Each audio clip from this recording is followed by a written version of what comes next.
할렐루야. 제가 2주 전에 목사님의 설교를 들으면서 이 창세기, 특별히 이 19장에 나와 있는 이 소돔성 심판에 대해서 많은 은혜를 받게 되었습니다.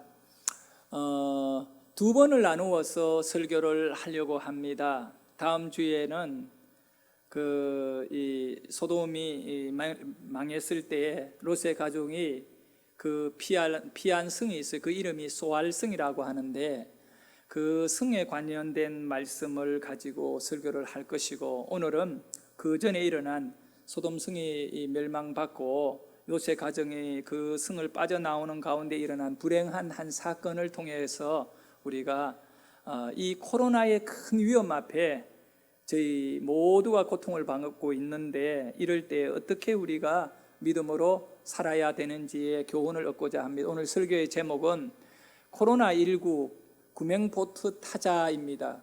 코로나19 이 어려울 때 코로나에 그대로 있으면 우리는 다 망합니다. 이 코로나를 벗어나서 이 구명보트를 타고 이렇게 탈출해야 됩니다. 여러분, 코로나하고 같이 죽을래요? 그렇지 않습니다. 배가 이렇게 충돌을 해가지고 물이 배 안으로 들어오면 그 배를 버리려야 됩니다. 지금 시대는 코로나 시대입니다.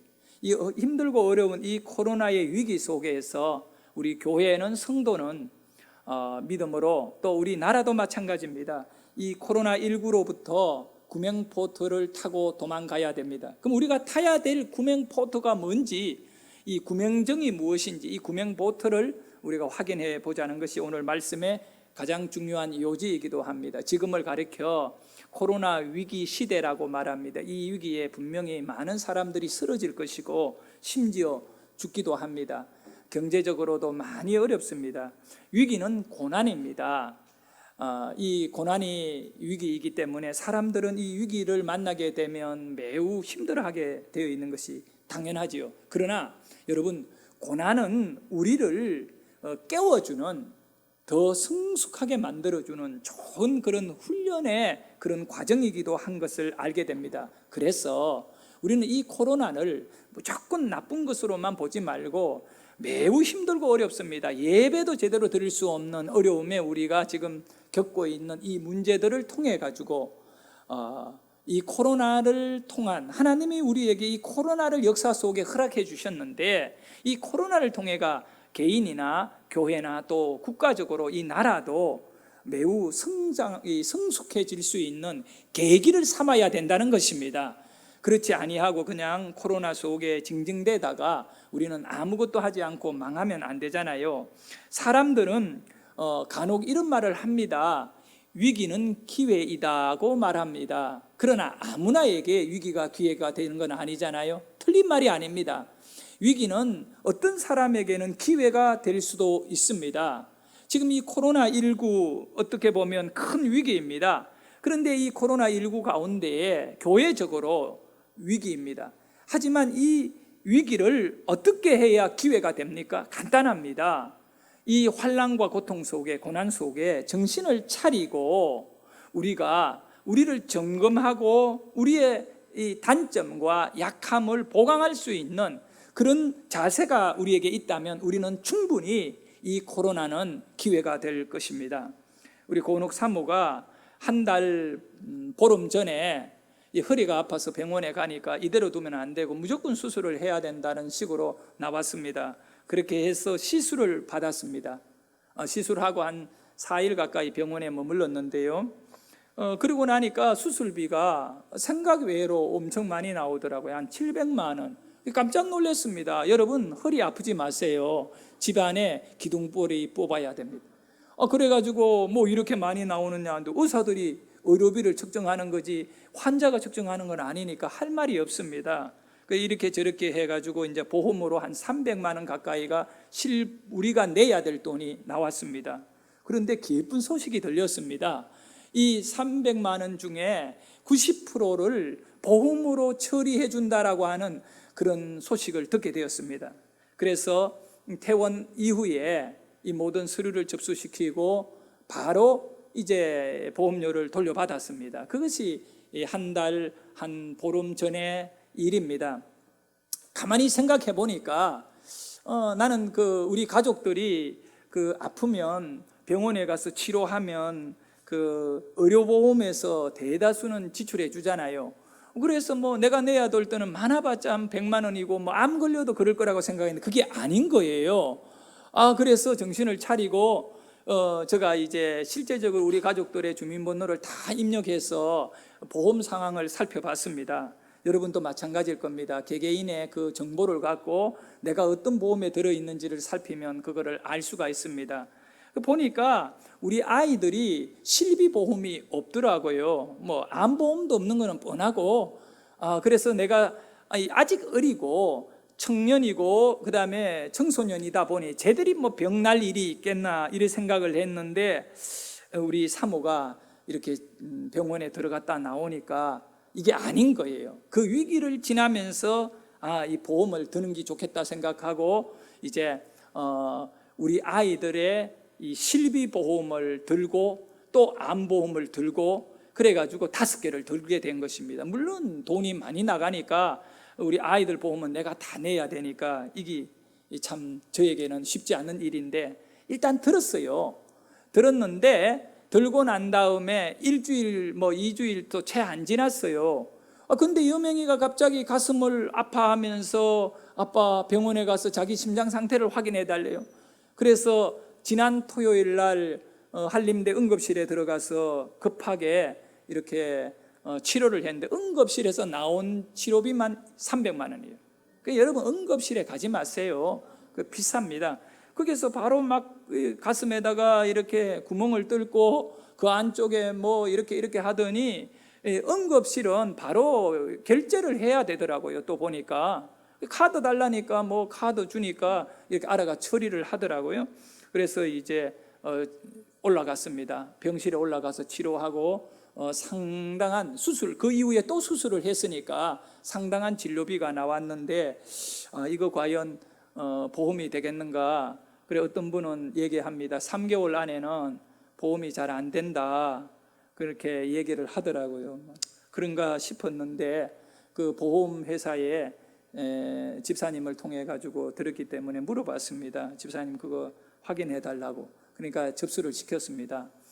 보험회사에서 분명히 이런 경우에는 연락이 오면 얘기를 잘 하셔야 된다고. 잘하고 못하고 없잖아요. 있는 그대로 얘기해야 하잖아요. 우리가 여명이가 이 기흉이 온다는 거를 어떻게 알았겠습니까? 그냥 주면 받고 안 주면 안 받고 그래야지 알뜰하게 사와봤자 안 되더라고요. 보험회사. 그렇게 하고 있었는데 기다리고 있었습니다. 전화 온다니까 전화 기다리고 있었는데 전화는 안 오고 문자가 왔습니다. 계좌에 입금했다고.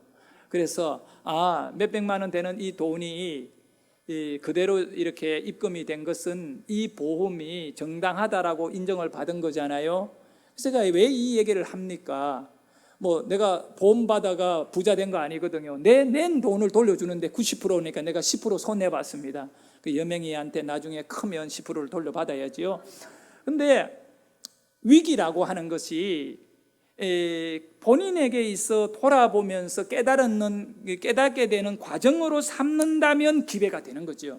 사모가 허리를 아프고 수술 받는데에도 내가 아무런 생각 없이 가족들의 건강보험의 상태를 돌아보지 않았다면 이번에 여명이 그 수술비 700만 원은 그냥 날아가는 거잖아요. 그런데 이 부분에 대하여 미리 조사를 이렇게 그 이후에 정신을 차리고 찾아보고 이래가지고 내가 내야 될 실비보험 200만 원이 넘는 돈을 돌려받았거든요. 이 부분인 거예요. 위기가 기회가 된다는 것은 모든 사람이 아니라 자기를 돌아보고 점검하면 이전보다 더 좋은 길들을 찾을 수 있는 기회가 된다는 것이기 때문에 이 코로나가 오늘 우리 모두의 신앙에 있어서 엄청난 어려움을 주고 교회적으로 보면 매우 힘듭니다. 이걸 아셔야 됩니다. 대한민국의 교회의 80%는 미자립 교회입니다. 미자립이라는 것은 자기 건물을 가지지 않았고 월세를 내야 되는 교회를 의미하고 또 목회자들의 생활비조차도 교회가 쉽게 감당할 수 없는 연약한 교회들인데 80% 10개 교회 가운데 8개 교회는 미자립입니다. 이 코로나 같은 이런 어려운 문제가 생겼을 때에 미자립교회는 곧 예배가 생존인데, 예배를 들어서 한 주에 몇만 원, 몇십만 원 들여진 이 헌금을 갖고 월세를 내고 담임 목사님 그 생활비를 줘야 되는 어려운 그런 가운데 있지만, 지금 현재 미자립교회들을, 연약한 교회들은요, 성도들이 제대로 모이지를 않고 이런 어려운 문제로 인하여 월세도 못 내고 목사님의 사례비도 주지 못하는, 그래서 이 코로나가 길어지면 앞으로 미자립교회 한 약 50%는 문을 닫게 되는 거예요. 어쩔 수 없는 거 아니겠습니까? 그러니까 이런 위기를 만났을 때에 한국교회가 망하지 않고 멸망을 받지 않고 다시 힘을 얻고 일어날 수 있는 원리가 오늘 창세기 19장 말씀 속에 담겨 있기 때문에, 우리는 말씀을 붙잡고 일어나면 승리하는 줄 믿고 오늘 말씀 가운데 우리의 마음을 두고 귀를 기울이시기를 축원합니다. 우리 모두가 승리함을 얻기를 소원해 봅니다. 사랑하는 성도 여러분, 누군가가 이런 말을 했습니다. 이 말은 책 제목으로도 만들어졌고, 그 일본 작가가 이 내용으로 책을 쓰기도 했고요. 그리고 우리나라에서까지 베스트셀러가 되었습니다. 어떤 얘기냐면, 아무것도 하지 않으면 아무 일도 일어나지 않는다라고 하는 말입니다. 예, 아무것도 하지 않으면 아무 일도 일어나지 않는다. 우리 같이 한번 고백해 볼까요? 시작. 아무것도 하지 않으면 아무 일도 일어나지 않는다. 네. 우리는 이 어려울 때에 뭘 해야 되는가? 그냥 우리가 할 수 있는 일이 뭐가 있겠느냐고. 그냥 모이면 위험하니까 모이지 마라. 그러면 안 모이고 그냥 기다렸다가 몇 달 뒤에 코로나가 끝나면 모이면 되지. 이 신앙적으로는 그렇게 가면 우리는 망하게 됩니다. 이럴 때 우리가 뭘 해야 되느냐? 신앙을 가지고 우리의 그 어떤 어려운 문제를 해결하기 위하여 도전을 해야 되는 것입니다. 예. 서서히 사회적으로 지금 교회적인 문제를 이야기하면 이 교회가 무너지고 있습니다. 코로나 때문에 그렇습니다. 근데 우리가 아무것도 하지 않고 만약에 있다면 우리의 믿음과 신앙은 결국은 무너지고 말 것입니다. 교회는 이 코로나 위기를 어떻게 극복해야 하는가? 간단합니다. 어렵지 않습니다. 믿음으로 극복하는 것이 원리이죠. 물론 방역도 해야 됩니다. 이 코로나는 우리에게 위기입니다. 신앙의 위기이고 사회적 위기입니다. 그런데 위기라는 말은 한자거든요. 이 한자의 위기라고 하는 뜻을 이 사전적으로 해석을 이렇게 할 수 있습니다. 파국을 맞을 만큼 위험한 고비입니다.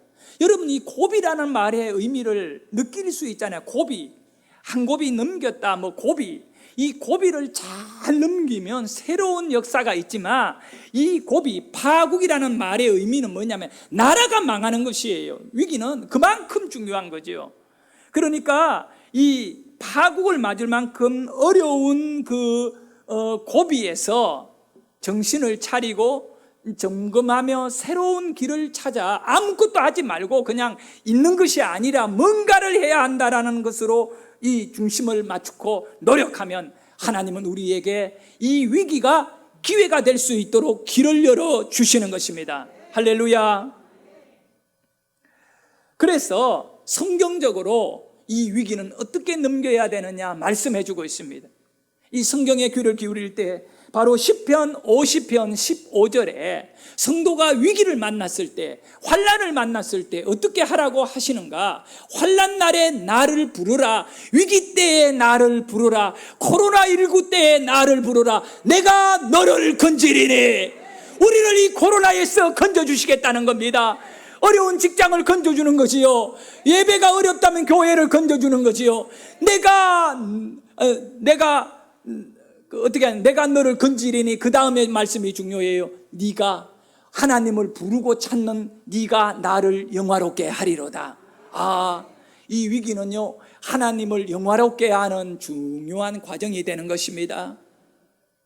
하나님을 영화롭게 한다는 거예요. 이렇게 힘들고 어려울 때에도 우리는 예배를 포기하지 아니하고 하나님께 예배하고, 우리가 아무것도 하지 않는 것이 아니라 더 영적으로 열심히 하나님을 섬겨가는 모습을 보일 때 하나님께서 내가 너를 도와주리라, 내가 너를 건져주리라. 내가 너를 치료하리라. 내가 너를 축복하리라. 우리는 이때 하나님의 눈에 축복받을 수 있는 사람으로서 보여져야 되는 거 아니겠어요? 너는 나에게 기억이 나게 하라.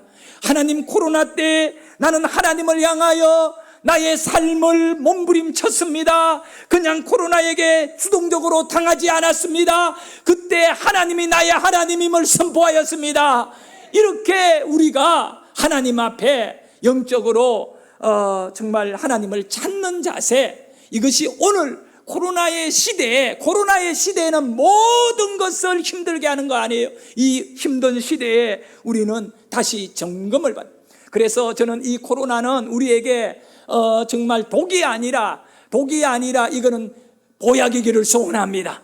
이 코로나 때문에 우리는 다시 한번 교회의 건강이 무엇인가를 점검하게 되고, 예배가 정말 어떤 의미 속에서 예배가 우리 안에 살아있어야 되는지를 다시 돌아볼 수 있는 그런 지점이 되기를 원합니다.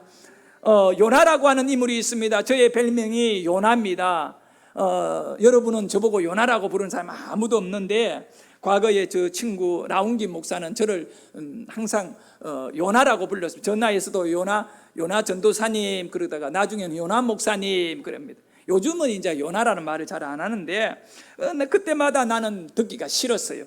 그 친구는 좋은 의미로 자꾸 요나라고 했는데, 왜냐면 요나는 불순종했잖아. 그 나중에 또 뭐 성경에 쓰임. 그런데 내가 보니까 이 요나가 은혜로워요. 왜냐하면 이 요나는 하나님이 끝까지 그를 쓰는 거야. 할렐루야. 그 요나가 선지자인데 하나님이 말씀해, 니느웨에 가서 그 죄악을 지적해라. 죄악을 지적하고 그들을 회개시켜라. 그러지 않으면 그들을 멸망시켜. 그 니느웨가 어디냐 하면 아수르의 수도예요. 수도. 아수르 대제국이요, 300년간 가까이를 그 이 일대를 아주 점령한 아주 강한 제국인데, 이 아수르가 이 이스라엘을 식민지화 시켜버렸기 때문에, 요나가 살아갈 그때에는 이스라엘 모든 백성들이 식민지 백성이었어요. 그러니 주권이 없고 얼마나 고통을 받았겠습니까? 그러니까 요나는 기도하면서 늘 아수르가 망하기를 기다려요. 아수르가 망해야 이스라엘이 독립을 하잖아요. 그런데 하나님께서 선지자 이 요나에게, 아니 아수르를 위해서 네가 가서 메시지를 외치라고 합니다. 근데 마음이 썩 들지가 않았어요. 그래서 요나가 일어나가지고 요바로 가서 배를 타고 니느웨로 가는 것이 아니라 다른 다시스로 가버리고 말합니다. 배가 글로 항해를 하는 거예요, 다시스 쪽으로. 그런데 막 바다에 풍랑이 일어나고 배가 침몰될 것 같으니 배 안에 있는 모든 화물이고 물건을, 사람이 중요하잖아요. 그러니까 다 버렸는데 이제 이 배가 풍랑을 이기지 못하고 침몰할 위험에 처하게 됩니다.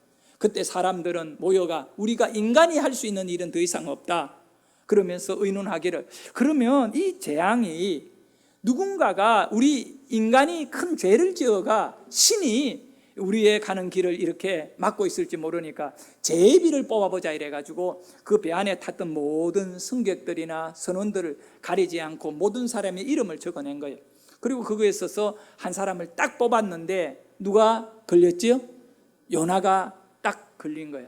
근데 이제 이 요나가 뽑히게 되고 이랬을 때 발뺌을 하고 내가 무슨 죄를 지었느냐 이렇게 하지 않고, 놀라운 사실은 회개하고 죄를 고백하는 것입니다. 그 요나서 1장 12절에 보면 이렇게 기록합니다. 우리 크게 읽어보도록 합니다. 시작. 그가 대답하되 나를 들어 바다에 던지라. 그리하면 바다가 너희를 위하여 잔잔하리라. 너희가 이 큰 폭풍을 만난 것이 나 때문인 줄을 내가 아노라 하니라. 아멘.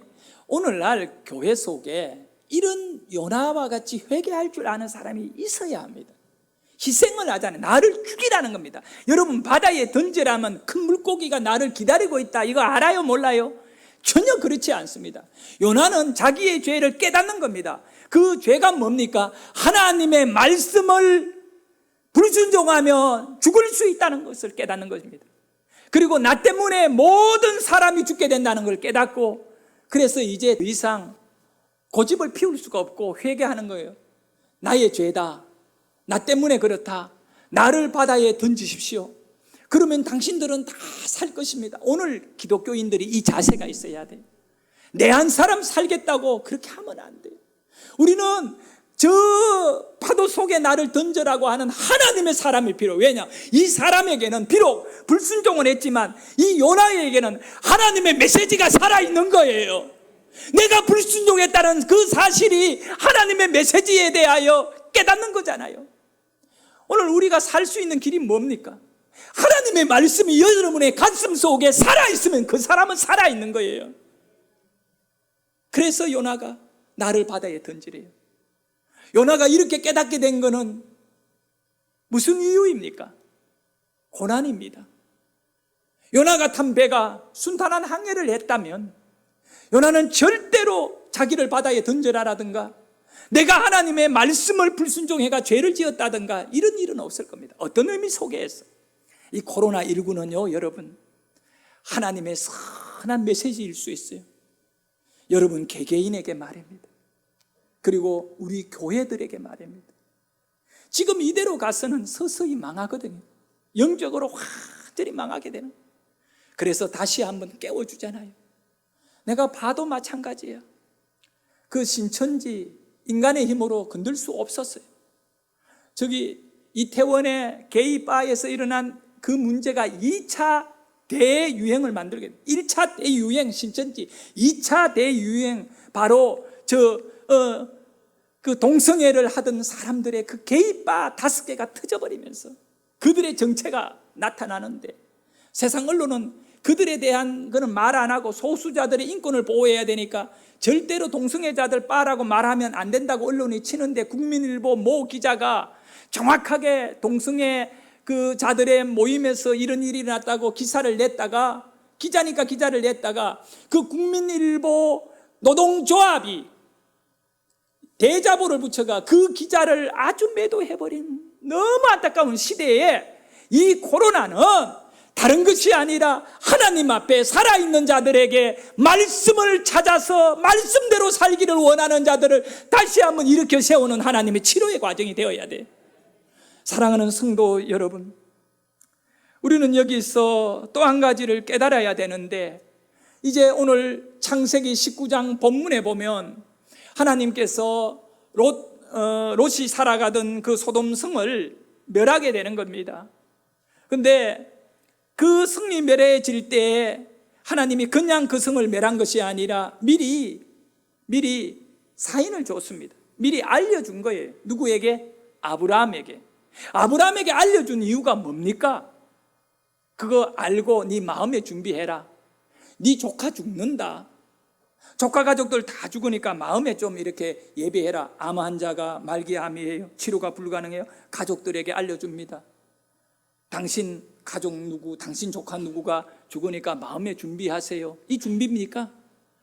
아브라함이 그걸 알았을 때 하나님께 묻습니다. 하나님, 소돔성에 의인 50명이 있으면 어떻게 할 겁니까? 안 멸하지. 하나님, 40명이 있어도요? 안 멸하지. 30명이 있어도요? 안 멸하지. 20명이 있어도요? 안 멸하지. 10명 마지막으로 자꾸 물으니까 미안한 거예요. 그래가 성경을 잘 읽어봐요. 18장에 보면 하나님, 내가 마지막으로 물어볼게요. 의인 10명 있으면 어떡할래요? 어떡할래요? 그러니까 10명만 있어도 안 멸하지. 그런데 그 성에 있다는 거예요? 없다는 거예요? 없다는 거예요. 그리고 하나님은 떠나시고 난 다음에 바로 그 다음에 이어지는 장면이 두 천사가 소돔성을 들어가게 되는데 그 소돔성 문 앞에 앉아있던 롯이 벌떡 일어나서 성으로 들어가는 두 남자에게 다가갑니다. 그리고는 얘기합니다. 여보시오, 해가 지고 어두워지는 시간에 어디로 가십니까? 나는 이 성을 한번 돌아보려고 왔어요. 아, 큰일 납니다. 이 성은요, 밤이 되면 죄악의 도굴이 됩니다. 당신이 그냥 이 성에 있으면 큰일 납니다. 우리 집에 가서 하룻밤을 머물고 해가 뜨면 이 성을 빨리 떠나세요. 그래서 이 성문 앞에 앉아있던 롯이라는 사람이 이 두 사람을 자기 집으로 데리고 갑니다. 집으로 가기 위하여 이 두 사람을 데리고 앞에 서서 길을 가는데 소돔성에 이제 저녁에 뭐 일 마치고 집에 가는 사람들, 또 밤에 뭐 그 술집 문 열려고 출근하는 사람들이 막 교차하면서 수많은 사람들이 보니까 너무너무 잘생긴 남자 두 명이 욥과 같이 욥의 집으로 가는 걸 본 거예요. 근데 천사가 너무 잘생긴 거예요. 하나님 천사를 조금 문드러지게 호박같이 만들었으면 그런 일이 없는데 천사가 너무 잘생겨가지고 이 소돔성에 있던 남자들이 그걸 보고 그냥 뿅 간 거야. 그리고 난 다음에 밤에 저녁을 먹고 났는데 문을 막 두드리는데 한두 명이 아니라 집을 에워싸는 거예요. 그러고는 말합니다. 너희 집 안에 들어가 있는 두 남자를 우리에게 주라고. 누구에게 말합니까? 롯에게 이야기합니다. 그 롯이 문을 안 열어줘요. 왜? 이 남자들을 밖으로 내주면 뭘 할 것인가를 아는데 이미 성경에 기록했잖아요. 사람들이 롯에게 말합니다. 너는 객이다. 원래 롯은 소돔 사람이 아니잖아요. 그런데 객이 들어와서 주인 행세하느냐 말하면서 우리가 그를 상관하리라는 것입니다. 이게 원어적으로는 그것이 동성애 한다고 되어 있다고 합니다. 저는 찾아보지는 않았습니다만은 그렇게 해서 그 남자, 너무너무 잘생긴 두 남자, 그 두 남자를 가지고 동성애를 할 테니 내어주라는 그 얘기를 들었던 롯이 참 이것도 또 또라이입니다. 이런 또라이가 어딨나? 뭐라고 하느냐? 내 딸이 둘이 있는데 이 딸을 내어줄 테니까. 이 남자 뭐 하는 겁니까 도대체? 아이고 참 등신도 뭐 그랬습니다. 그래서 일단은 그 남자 둘이를 보호해 준 겁니다. 근데 이 롯이 그들이 천사라고 알고 이 천사를 잘 도우면 우리 가정이 앞으로 이 심판에서 무사할 거라고 생각하고 한 건 아닙니다. 일단 롯이 나름대로 자기가 판단해서 그렇게 한 거죠. 그랬는데 사람들이 문을 부숴버린 거예요. 문을 부쉈고 이 욥의 집으로 확 쏟아져 들어와서 천사를 잡아가지고 끌고 가서 집단 성폭행하려고 하는 순간에 천사가요 해버리는 순간에 갑자기 모든 사람들의 눈이 어두워져 버린 거예요. 그러니까 못 보는 겁니다. 그래서 벽을 더듬으면서 사람들이 길을 찾고 있는 그 순간에 동일하게 롯도 눈이 어두워진 거예요. 롯의 아내도 눈이 어두워지고 롯의 두 딸도 눈이 어두워 길을 못 찾는 거예요.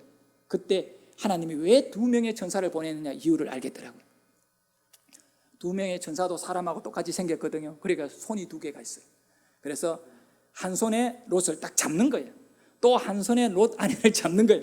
다른 천사 한 명은 또 롯의 두 딸, 그러니까 자식이 3명이었으면 천사를 3명 보내야 돼요. 그게 5명이 되면 양쪽 손에 잡잖아요.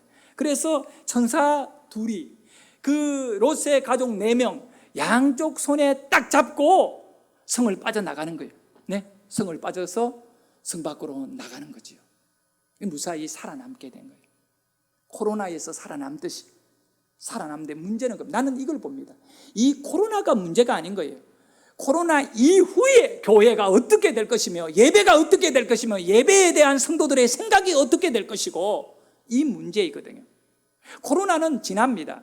영국에 있는 회사가 이미 뉴스에도 나왔습니다만은 정확한 정보인데 코로나 치료제를 개발해서 그 시판과 함께 동시에 그 연구가 더 확진되어 이제 9월 달에 약이 시판이 된다고 합니다. 그러면 이 코로나가 아주 급격하게 줄게 될 것이고 코로나로부터의 안정이 올 겁니다. 9월까지 못 버티니까 우리가 어려운 것이 아닙니다. 이게 9월이 되든 12월이 되든 그거는 중요하지 않습니다. 코로나가 끝난 이후에 우리 한국 교회가 예배라는 관점이 어떻게 정립이 되느냐 이게 더 중요하거든요. 여러분 개인의 신앙이 말입니다. 이 롯의 가족이 이 소돔성에서 빠져나왔습니다. 살았습니다. 그게 중요하지 않더라는 겁니다. 살았지만 롯의 아내는 결국은 죽게 되잖아요. 결국은 망함으로 롯의 아내가 소금기둥이 됨으로 인하여 롯의 가정에 주어지는 말할 수 없는 저주와 그 비참함은 무엇으로 표현할 수 있겠습니까? 우리가 이 코로나를 이겨낸 다음에 이긴 것이 아니라 그 뒤에 마귀가 사탄이 교회와 성도들을 잡아먹을 걸 생각해야 된다고요. 우리가 준비 안 하면 안 된다는 겁니다. 어떻게 준비를 해야 되느냐? 사랑하는 여러분, 롯의 아내는 이 천사들이 양쪽 손을 딱 잡고 이 소돔성을 빠져나가면서 4명에게 하신 말씀이 있습니다. 2가지입니다. 성경을 한번 읽어보도록 하겠습니다. 17절, 오늘 본문 17절 크게 읽어주세요. 시작. 도망하여 생명을 보존하라. 돌아보거나 들에 머물지 말고 산으로 도망하여 멸망함을 면하라. 네, 돌아보지 말래요. 2가지입니다. 돌아보지 말래요. 들판에서 중간에 멈추지 말고 안전한 지역까지 그대로 달려가라는 것입니다.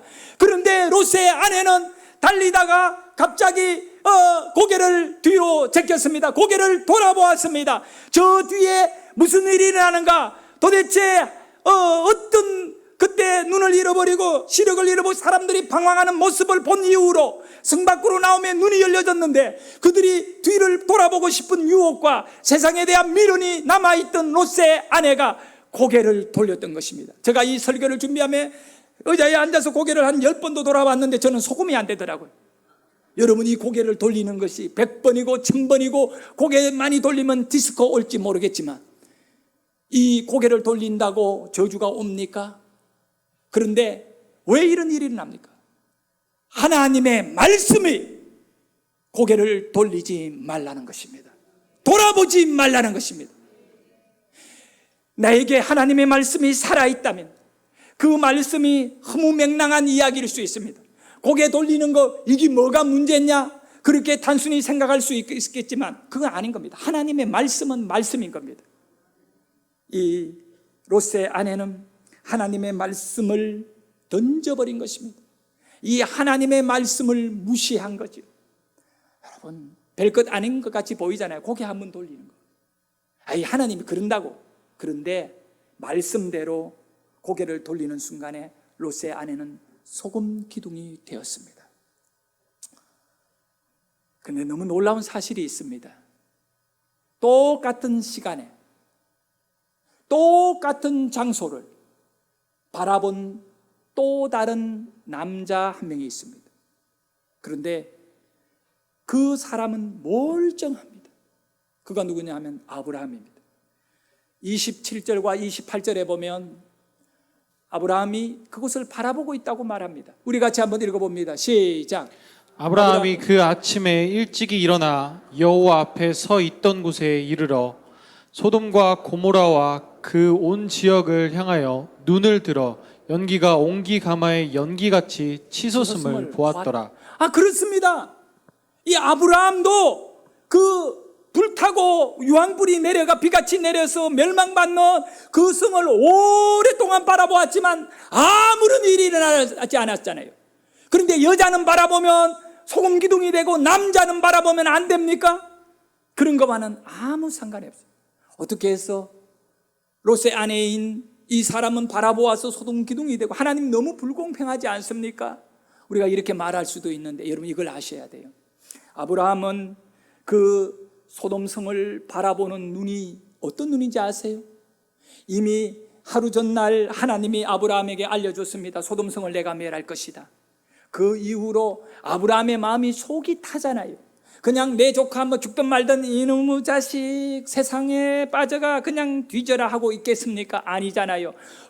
이 롯을 위하여 아브라함은 목숨을 내놓고 전쟁에까지 참여한 사람이잖아요. 그러니까 밤새도록 이 아브라함이 잠을 잤겠습니까? 잠이 안 오지요.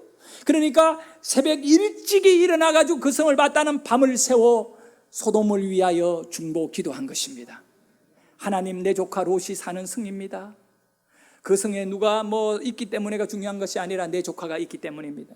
내 조카 살려주십시오. 내 조카 이 하나님이 떠나신 이후에 바로 아브라함은 멸망받을 소돔 고모라 성을 향하여 하나님께 기도 시작했는데 그 기도 때문에 바로 하나님의 천사 둘이 소돔 성 문 앞을 딱 들어갈 때 아브라함은 조카 롯을 위하여 기도하고 있었는데 조카 롯의 눈에 마음에 저 사람 둘이를 내 집으로 모셔야겠다라고 하는 감동이 왔는 줄 믿으시면 아멘. 그렇게 했기 때문에 이 아브라함이 기도하고 있는 그 시간에 롯은 살게 되는 것입니다. 그러나 중보 기도도 어느 정도이지 본인이 말씀을 어기면 죽는 거예요. 아브라함이 롯을 위하여, 롯의 아내를 위하여, 롯의 딸을 위하여 기도를 하고 있지만 본인이 하나님의 말씀을 어기면 안 되는 거예요. 여러분, 아브라함이 소돔성을 바라보는 눈은 기도하는 자의 마음입니다. 우리는 이 코로나를 어떻게 바라보아야 됩니까? 이 코로나의 어려운 이 위기 속에 우리가 해야 될 것은 아브라함이 되어야 되는 것입니다. 이 나라를 붙잡고 기도해야 됩니다. 우리 믿음의 조상들, 그들은 구국 기도를 했습니다. 일제강점기에 6.25 전쟁 때, 그 이후에 나라가 어려울 때마다 구국 기도를 했고, 기도원을 세우면 기도원 앞에다가 이렇게 적었습니다. 구국 기도원이라고 적었습니다. 어느 구국 기도원이라고 적었습니다. 나라를 구해야 된다는 것입니다. 지금 이 나라를 살릴 수 있는 구국은 이 코로나에서 어려운 이 모든 문제, 교회가 점점 약해지고 어쩌면 이 대한민국이 기독교가 완전히 바닥에 떨어질 이때에 우리는 구국 기도를 해야 됩니다. 아브라함과 같이 기도의 중보자가 되어야 됩니다. 이러고 이 코로나를 바라본다면 하나님께서는 환난 날에 나를 부르라, 내가 너에게 응답하고 너를 건져주리라, 네가 나를 영화롭게 하리라.